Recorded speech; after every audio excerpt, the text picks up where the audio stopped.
बहू का असली घर। औरत का असली घर कौन सा होता है? उसका मायका या ससुराल? चलिए इस कहानी में जानते हैं। मानसी को घर सजाने का बहुत शौक था। एक दिन मानसी अपने पिताजी से कहती है, पापा कल आते वक्त सड़क के किनारे लगे रंगीन गमले लेते आना, छत में छोटा सा गार्डन बनाऊंगी। अरे 2 महीने बाद तेरी शादी है, ससुराल जाकर ही सजाना, वही तेरा असली घर होगा। और फिर मानसी की शादी नारंग से हो जाती है। नारंग का घर होता तो है बहुत बड़ा, लेकिन पुराने तरीके का। फिर एक दिन, माँ जी देखिए मैंने ड्राइंग रूम सजाया है, ये नया बड़ा टीवी और सोफे कैसे लग रहे हैं माँ जी? अरे ये सब नहीं चलेगा, यहाँ मेहमान आते हैं तो आराम से खटिया में बैठेंगे, सोफे में कहाँ पीठ सीधी करेंगे। और रंगीन टीवी का रिवाज हमारे घर में अभी नहीं आया है, समझी? सास मानसी को लगभग फटकार से लगाकर वहां से चली जाती है। वो सास से माफी मांगकर कमरे को फिर से पुराने जैसा ही सजा देती है।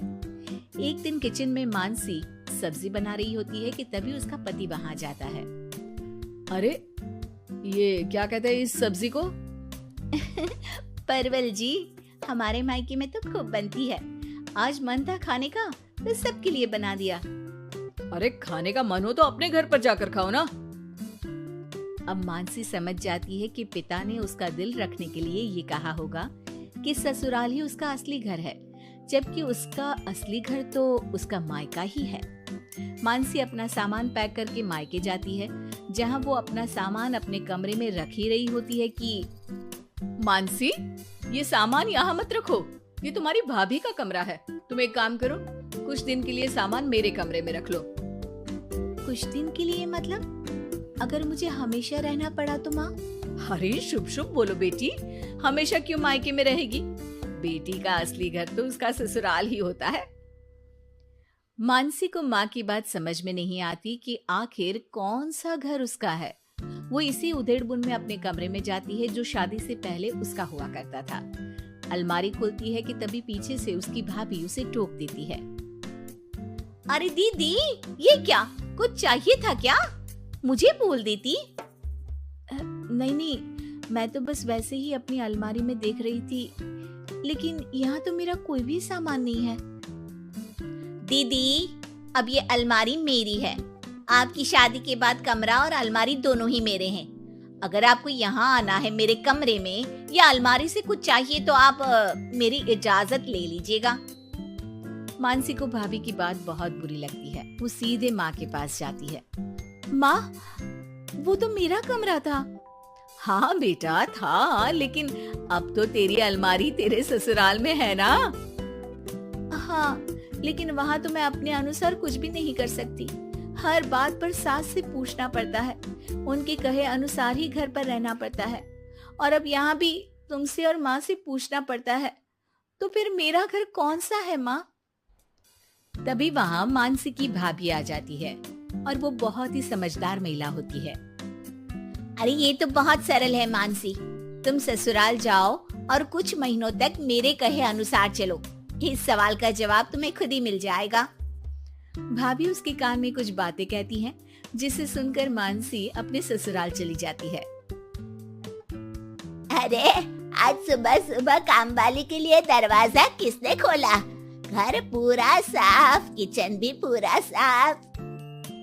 माँ जी, आप रोज सुबह 5 बजे उठती हैं, ये मुझे ठीक नहीं लगता, इसलिए आज काम वाली बाई के लिए मैंने दरवाजा खोल दिया।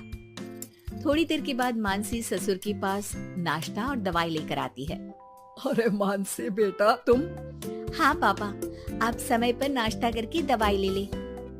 मानसी पति के लिए टिफिन पैक करती है और पति को देती है। अरे मानसी, आज तो मेरी अलमारी बहुत साफ है और आज खाना भी मेरी पसंद का। क्या बात है। धीरे धीरे मानसी ससुराल वालों में सबका ख्याल रखती है, सबका ध्यान रखती है। एक दिन, ये क्या है मानसी? अब माफ करिएगा मम्मी जी, आपके मना करने पर भी मैं एलईडी टीवी ले आई। काम करने के बाद जब मैं फ्री होती हूँ ना, तो टीवी देखने का बहुत मन करता है।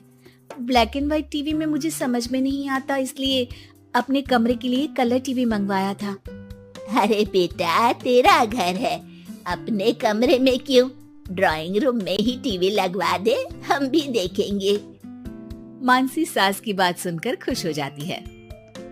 अरे मानसी, याद है एक सब्जी खाने का तुम्हें बहुत मन था, तो वो सब्जी बनाओ ना, हम सब लोग भी वही खाएंगे। लेकिन वो तो यहाँ पर बनती नहीं है ना। अरे भाई, किचन तुम्हारा है, इस घर की तुम मालकिन हो, अब तो तुम जो खिलाओगी वही खाएंगे हम। मानसी की समझ में नहीं आता कि अचानक घर वालों के व्यवहार में इतना बदलाव कैसे। वो अपनी भाभी के पास मायके जाती है। भाभी, आपके कहे अनुसार मैंने सबका ख्याल रखा, घर की हर छोटी जरूरतों को मैंने खुद पूरा किया, और अब तो घर का हर सदस्य मुझे ही घर की मालकिन मानता है। लेकिन ये क्या फॉर्मूला थी भाभी, समझी नहीं मैं। देखो मानसी, घर किसी एक का नहीं बल्कि पूरे परिवार का होता है। चार दीवारी ईंट कंकड़ से बनने वाला घर अपना तभी होता है जब हर व्यक्ति अपनी जिम्मेदारी समझ उन चार दीवारी को घर बनाए, और ये तभी मुमकिन होगा जब आप खुद उस घर को अपना मान कर रहें जहां आप रहते हैं।